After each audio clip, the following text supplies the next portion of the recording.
is Locked On Jazz for the 25th of October. The Utah Jazz go to Sacramento and get a really good win. In fact, a better win than I think most people realize. We'll break down how they got it done, which was defense first and running late. Hassan Whiteside gave the Jazz big minutes. And what are the early trends of the NBA season? We'll delve into some numbers and see what that looks like. It's all coming up on today's edition of Locked On Jazz. Pow!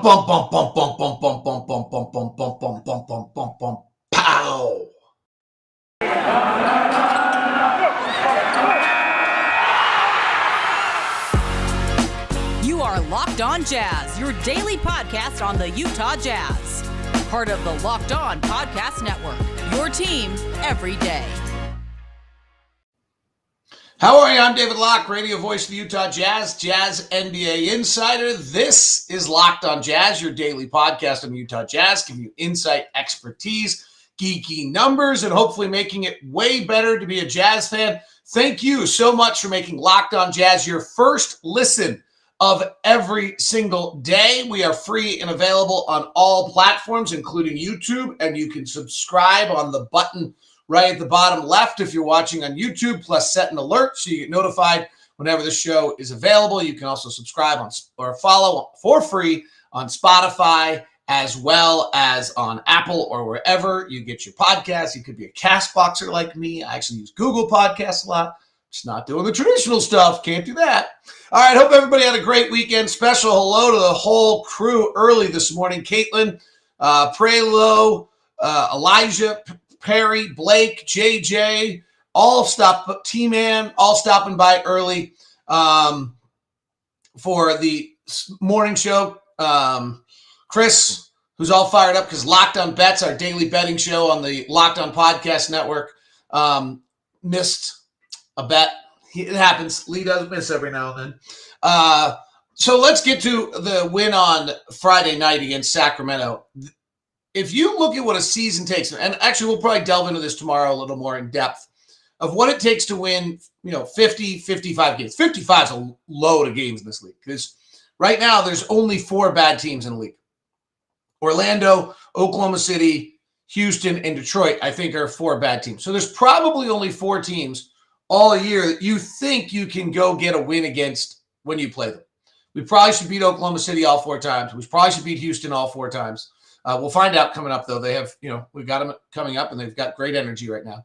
That we probably should win both games against Detroit and probably should win both games against Orlando. That's about it. Otherwise, your win percentage is not that high in all these games. And so when you play a close game on the road early in the season against a feisty group, that's a strong win. And that's what I would call a 55 win. Like if you're going to try to get to 55 wins and be the 1 seed this year, that's a massively important win. Because 1, Sacramento's playing lights out energy-wise. 2, Sacramento was pretty good that night. They were feisty. They didn't shoot it great. Our defense was superb. We'll dig into that in a second. And it just took a lot of fight. And then it was tied at 95 with 5 minutes left. We went on a 13-2 run to close it out. And that's what a really good team with the veteran guys who have the continuity, that's what you do. Those are all the reasons why our team is built exactly as it is right now. So let's walk through what I think was really important the other night was the defense. The offense, Sacramento just brought it early. And then if you look at it, though, our defense in the first quarter of the whole game, our defensive rating was a 98. So we've had back-to-back games now where our defensive rating is below 100. Oklahoma City is not even an NBA team, so I'm not too impressed. But our defensive rating in the first quarter was 100, which then took us to 5 straight quarters of not allowing more than a point of possession. It was actually far better when Hassan Whiteside was on the floor in the 439 than Rudy, which is we'll get to as another note on that game, but it was unique. In the second quarter, our defensive rating again was 100. So our offense is struggling. Our offensive rating was an 85.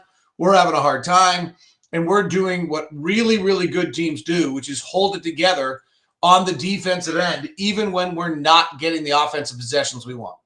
So we went to 6 straight quarters without allowing more than a point of possession.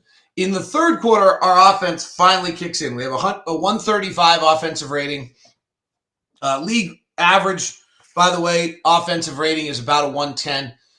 And we hold them to a 107. Again, Hassan Whiteside, remarkable work with that bench crew. And Trent Forrest got the minutes instead of Jarred Butler there, played super. And we now we take the lead. And then in the fourth quarter, we really clamp down. Our defensive rating is an 84.0, and we close it. So in 7 of our 8 quarters so far we've played this year, we've got a defensive rating of below 1. That's pretty fabulous. The other one is, if you just kind of look at it, that game gets tight at, we'll call it the 6-minute mark of the game. And in the final 6 minutes, our defensive rating is an 80. That's really what we had to do. In the final 5 minutes, that game is tied at 95, and we hold them to a 61. And our offense wasn't superb. We'll talk about running, and we did a lot of nice things, and I love the way we closed, because there were some flaws in the way we closed games all the time last year for what our team is. But once we subbed in our guys, we actually shut it down predominantly defensively, and then Sacramento's not a very good half-court team. So that's part of it. We got them into the half-court team right there. So that's what did. Now, really what I saw in that was just the Jazz got disrupted and held it together. And so everything that makes us wonder if you're good, they held it together, they continued to defend, they broke through, and then they made the plays late. Let's talk about late, because what we did late is we ran. And I put together a compilation that's available on my Instagram at dlocke09, where we also do on the floor, or kind of on the floor, that's what we're calling it, before the game.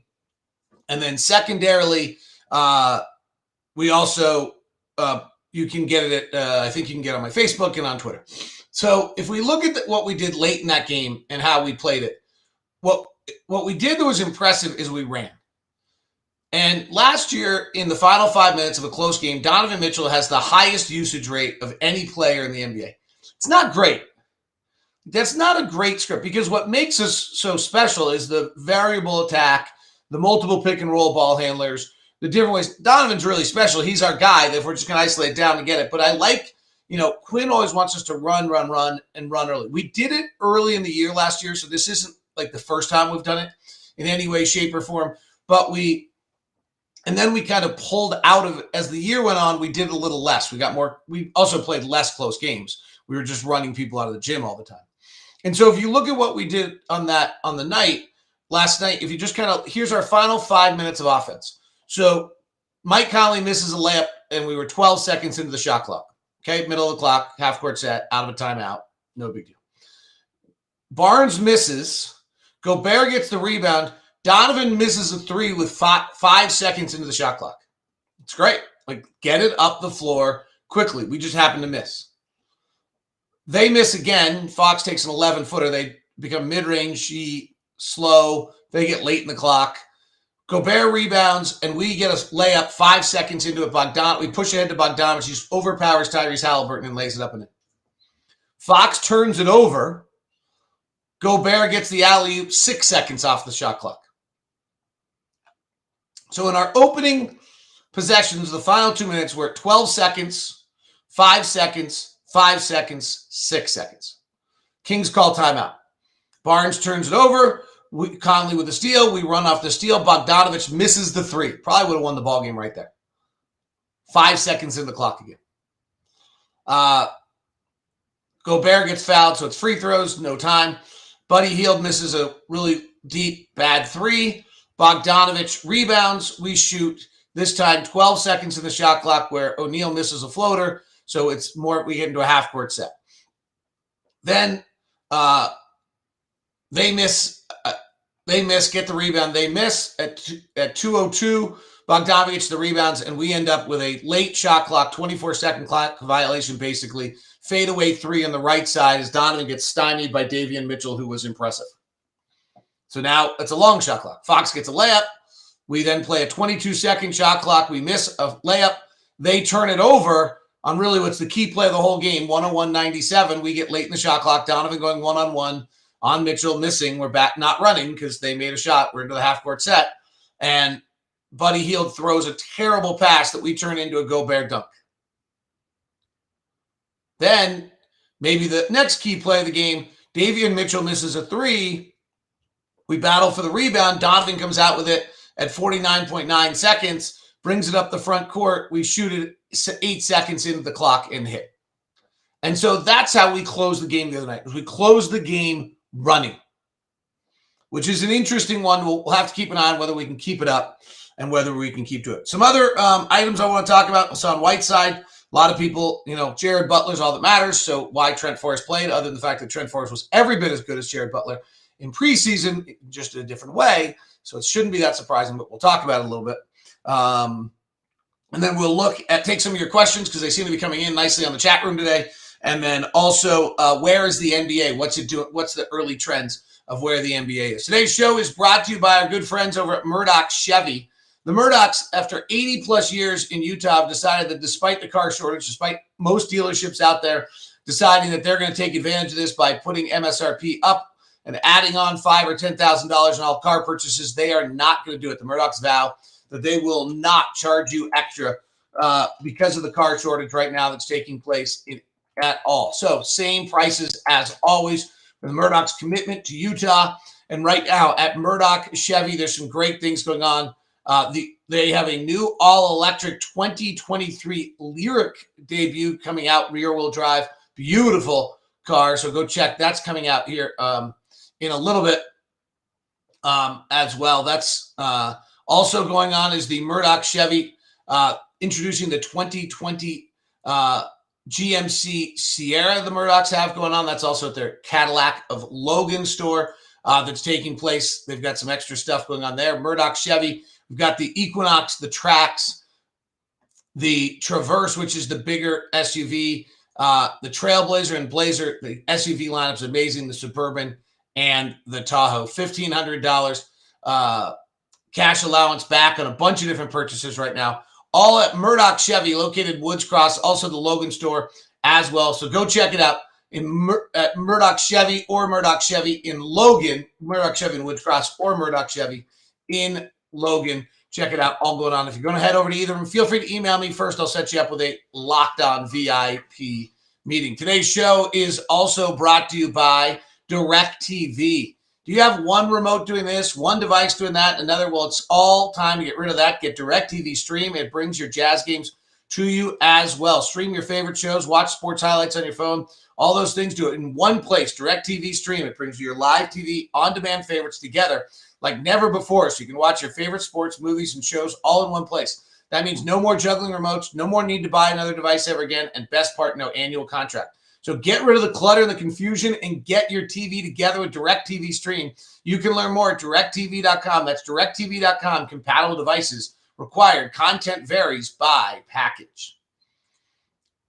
All right, some good questions are coming in. A lot of activity on the chat room. Good morning to all those out there as well, to Brighton and Nate, to Blake. Let's see what Blake has to say. I know you've talked about it a few times, but Whiteside can get his screen set near Rudy's level. He'll be amazing. His energy defense has been so fun to watch so far. Hassan Whiteside may be being motivated by playing in Sacramento, who just sent him off to the pasture last year and just sent him out to go be by himself and not be part of the team for much of the year. Really was terrific. And he was the key to the basketball game. We do not have a lot of nights in which Rudy Gobert is a negative. But on that night, Rudy Gobert was -9 and Hassan Whiteside was a +18. He had 8 points and 9 rebounds. He had an assist and a block in 16 minutes. And if you go look at his stints on the floor, it's really pretty impressive. When he was on the floor that night, and what the Jazz did was great. So Whiteside checks in at his regular moment, about the 6:52 mark. He plays 4 minutes and 40 seconds. This is a massive adjustment for Hassan Whiteside. Hassan Whiteside, in his career, has been a starter for 355 games, I believe it is. And if you look at his career minutes played, 324 games, he's played his average minutes played in reverse order. In Portland, he played 30 a night. In Miami, he played 23, 25, 33, 29, and 24. Last year in Sacramento, he played just 36 games, 15 minutes. So he's now got to figure out what he's doing, which is not only not playing 30 minutes or not even playing 25, but playing 4-minute stints. So he played 4 minutes and 38 seconds. He had 4 rebounds. While he was on the floor, he went on a 12-4 run. In that stint, he was on predominantly with Royce, Joe, Donovan, and Bojan. Pretty good players, right? He and Joe come in together. And then Clarkson came in on the backside of it. His second stint, he comes in, he played for 3 minutes and 30 seconds. Again, this is hard. It's a lot easier to play 7-8 minutes and get in a rhythm. He plays this with Clarkson, O'Neal, Donovan, and Bojan. By this point, Joe's been ejected. So Clarkson's now in for a little bit longer stint, and he's playing in that stint. And in that period of time, the Jazz are +2, which is great. Like, if he can be +2 in every stint all year, we're going to be amazing. Third quarter, 3 minutes, 25 seconds again. Jordan, Royce, Donovan, Bojan. Now, the nice thing is you begin to see him playing with the same guys. This is where Quinn does a really nice job. And so because he's beginning to play with the same guys all the time, he begins to learn a little bit. They go on a 6-0 run in that stretch. He actually ends up +2 again. Eric Paschall comes in for the last little tiny bit of that with Whiteside for the final minute of that group, has Eric Paschall on the floor. So eventually he'll play with Rudy Gay. And then in his next stint, he plays 4 minutes and 12 seconds. And that's when the Jazz really take control of the game. They go on a 10-0 run while he's on the floor. This one's a little different. He plays with Paschall more, who's been on the floor the whole time. Clarkson in and out a little bit. Mike Conley a little bit, because Mike Conley's now playing a different rotation. He's +4 with Conley. And Donovan Mitchell, and a little less with Bojan Bogdanovic. What's interesting to look at is who did he match up with on the Kings? So in the first stint, it's mostly Alex Len. In the second stint, it's mostly Alex Len. In the third stint, it's mostly Alex Len. And in the fourth stint, it's a little bit of a combination of all. They played Tristan Thompson kind of out of nowhere in there for a little bit. And then it's got a little Alex Len to it who came back and played a little bit. And it might even have a little Rashawn Holmes in it. So it's going to be interesting to watch what other teams do about Rudy. People are onto the fact that the Jazz played this unique style last year. And it ended up causing, and so people are going to match their substitutions differently, I think, and try to avoid allowing the Mike Conley, Rudy Gobert second unit to destroy you. 2 all-star second unit will destroy most people, and teams are going to try to avoid that. Nate wants to know, why didn't Jarred Butler play? So honestly, I don't know the answer. Pretty clearly, he missed some sort of something in the 2 minutes he played. Now, one of the other reasons is because Trent Forrest was available, and Trent Forrest is a better defensive player and a better distributor. And what Butler is a better handler and better shooter and better self-creator. And so when you look at those, what the matchup is and who's on the floor for what, there's some art, there might be times in which it makes sense to have Butler on the floor, and there's other times where it might have sense to have Forrest on the floor. There's not a big change there. When Butler was on the floor, from our standpoint, Mitchell turned it over. Clarkson hit a layup. Clarkson missed a 3. Donovan hit a 3. Mitchell turned it over. Those were the offensive possessions. The defensive, he's first of all, he's not going to play more than 2 or 3 minutes anytime. So he might have just been pulled on his natural run. He's not playing more than 2 or 3 minutes if Mike Conley's available. Bagley missed a shot. Davis got an alley-oop layup. Fox missed a layup. They made some substitutions. Halliburton came in for Fox.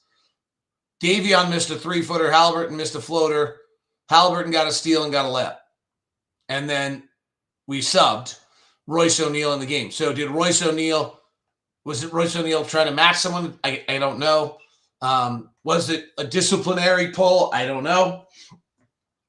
It doesn't seem like it. I'd have to go rewatch that sequence. But what I think is most important is he's not intended to play more than 2 to 3, 4 minutes in any stint anyway. That's kind of how they're planning to use it.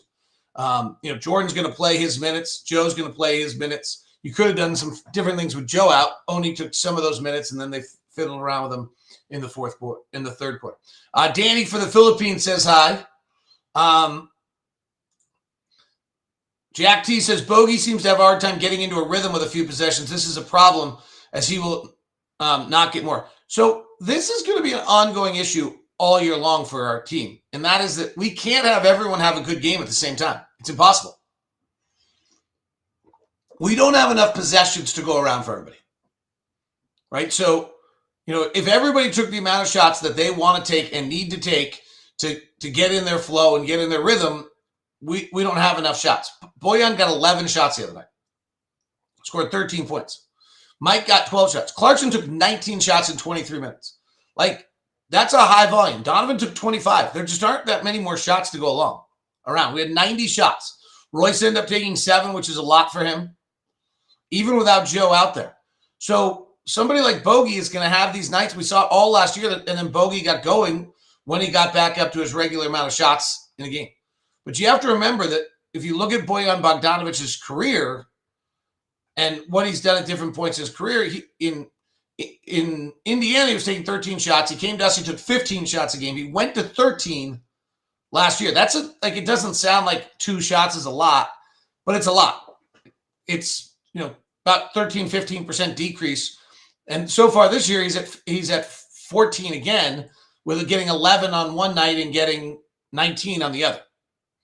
So our guys are going to look like they're not in rhythm and not having an impact because there aren't enough possessions to go around for them. That's kind of the reality on it. And what gets difficult is, Jeff says here, agree with Riker, Bogey needs more touches, can score from anywhere, usually gets easier matchups focused on Don, Rudy, and Conley. Okay, that's probably, Harrison Barnes was guarding, was a great player. Boy, I would love Harrison Barnes. Harrison Barnes is going to win somebody a championship if they ever trade him. He's just such a nice player. But that might be true in the sense that Bogey, those other possessions, but you do the comment there, you have to make sure you understand that you're taking, anytime Bogey shoots, somebody else isn't, right? That's it's a zero-sum game. Somebody else is taking those possessions. Final thought before we get into trends of the year. It's probably hard for Quinn to keep Butler because of his defense, and the Kings are going hard. Yeah, I don't know. I mean, the other one is that Trent Forrest is really good and does a lot of things well, and his only thing he doesn't do well is shoot. And it probably in a short stint, Trent played 7 minutes, was +5. It's probably not going to kill you. He had 2 gorgeous assists, gorgeous plays in that game. I talked to Trent for a long time, or a decent amount of time before after shoot-around that day. That was his second concussion ever. His first was at Florida State. This was bad, he said. He just was in the dark all the time, didn't feel well, trainer calling him every 3 hours. And he said it was just such a bummer because he had such a good camp and played so well, and then all of a sudden that hit, and he just felt completely as though, he'd taken a step backwards. So I think also nice confidence boost from the coaching staff to say we haven't forgotten about you. We'll come back. What are the trends of the NBA? Are we playing faster? Are we playing slower? Are we shooting more threes? Are we making more threes? We'll look at all of that as we continue today. Today's show is brought to you by Prize Picks. If you are going to be playing DFS prop, Prize Picks offers more NBA props than any other daily fantasy sport prop operator and offers all the superstar players as well as bench players, only recording a handful of minutes each game. So Prize Picks offers any prop you can think of, from yardage to touchdowns to interceptions thrown on football, and on basketball, all of them as well. All the users deposit, use your promo code NBA, and you get a 100% deposit match up to $100. Pick 2 to 5 players and over/under on projections. You can win up to 10 times an entry. It's up to you versus the projected numbers. Prize Pick allows mixed sports entries, so you can go over on LeBron and under on Mahomes, and you get the award-winning app at the App Store and Google Play. Entries can be made in 60 seconds or less. It's Prize Picks. It's safe, otherwise fast. It offers fast withdrawals. Promo code NBA. Today's show is also brought to you by Built Bar. What does Built have stored up for us? The most delicious flavors there for everyone. When you talk to a Built fan, They all have their favorites, whether it's coconut, cherry, barcia, raspberry, mint brownie, double chocolate, salted caramel, strawberry, orange, cookies and cream, or German chocolate cake. Or one of the Built Bar specials that are going on right now. Coconut Puffs are back. Blueberry muffin available, cherry lime still available, Rocky Road, and strawberry or the strawberry puffs are the special flavors right now. They always have around 130 calories, 2.5 fat grams, 4 net carbs, 4 grams of sugar, and 17 grams of protein. Build your own box, get the mix box. It's all at Built Bar. Use the promo code LOCKED15. That's LOCKED15 to get 15% off. That's LOCKED15 to get 15% off. By the way, Built Bar is your official protein bar of the U.S. track and field team and the U.S. ski team. They were. Congratulations to Michaela Schifrin, win number 70. Congratulations to Park City, Utah's Maddie Hoffman, who made her World Cup debut as well. So cool to see. These are all my not Michaela Schifrin. Maddie Hoffman's one of my kids. Great kid that my kids have grown up with in the ski world, and see them making it all the way out to the World Cup at this point is pretty awesome. So keep rooting. We got a bunch of local kids, on the U.S. team in the Olympic year. Maybe we'll see Breezy Johnson, who went to the Romark Academy. Maybe we'll see Katie Henshin make it up to that level. Another great one out at the University of Denver, another Romark kid. So all sorts of good stuff. Maybe Maddie Hoffman makes the Olympics for Australia. All these names you don't know that I do and I'm rooting for and I care about. So I share with you. All right. What are the trends of the league? So I want to look at 3 things to see if we learn anything that's going on right now. First off, watching, it feels like nobody can miss from 3.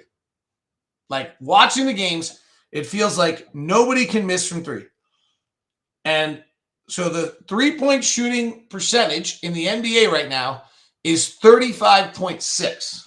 So I'm wrong, because that number is lower than last year. Last year, teams made 37% of their 3-point shots. The year prior, teams made 36% of their shots from 3. So I actually thought this would be a big story, and let's keep an eye on it, that in 1920, when we kind of had the beginning of the 3-point explosion, teams made 36% of their threes. It jumped a full percentage point last year in a shortened, truncated, non-practicing, COVID-laden, exhausting season. And I thought we could go from 37 to 38. And then that really starts to change the math of the league at a pretty dramatic level. We are not right now. We are at 35.6, which then led me to wonder, what about last year? And so I ran the numbers on the opening 3 or 4 games of last year, and the number was 35.6, which is the exact same as what we have right now.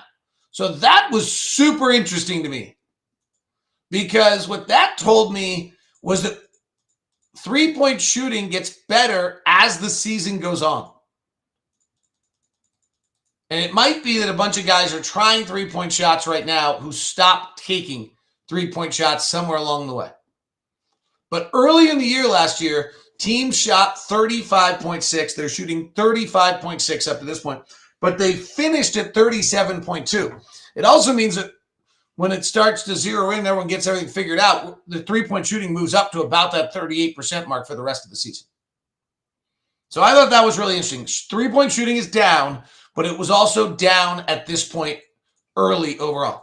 What about frequency? We've seen this rise of 3-point shooting in frequency of shooting over the years.